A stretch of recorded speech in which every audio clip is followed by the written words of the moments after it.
Hi! New year vlog பார்க்கலாமா?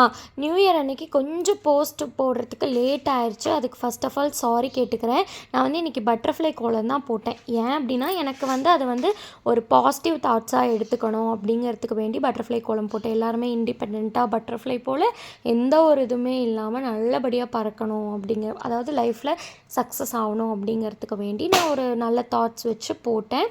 And then அதுக்கப்புறம் குளிச்சுட்டு சாமி கும்பிட்லாம் அப்படின்னு சொல்லிட்டு சாமி கும்பிட்றதுக்கு வேண்டி எல்லாம் ரெடி பண்ணி பூவு எல்லாம் போட்டுட்டு அதுக்கப்புறம் விளக்கு பற்ற வச்சேன்.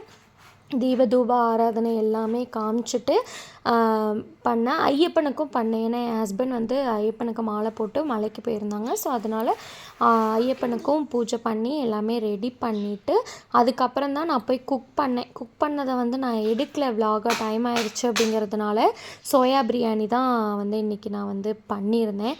உங்களுக்கு வந்து எப்படி நியூ இயர் செலிப்ரேட் ஆச்சு அப்படிங்கிறத கமெண்ட் செக்ஷனில் கமெண்ட்ஸ் பண்ணுங்கள். அதே மாதிரி உங்கள் வீட்டில் என்னென்ன சாப்பாடெல்லாம் செஞ்சீங்க அப்படிங்கிறதையும் கமெண்ட் பண்ணுங்கள். நாங்கள் வந்து நான்வெஜ் எடுக்க மாட்டோம், மாலை போட்டிருக்காங்க அப்படிங்கிறதுனால. அதனால் சோயா பிரியாணி தான் பண்ணிவிட்டு கொஞ்சம் நேரம் கோயிலுக்கெலாம் போயிட்டு வந்துட்டு சுப்பிரமணியர் கோயிலுக்கெலாம் போனோம். போயிட்டு வந்துட்டு என் பையன் கூட கொஞ்சம் நேரம் விளையாடிட்டு ஈவினிங் வந்து ஒரு கப் காஃபி ப்ளஸ் வந்து சோயா ஃப்ரையோட இந்த டே வந்து சூப்பராக என்ஜாய்மெண்ட்டாக முடிஞ்சிச்சு.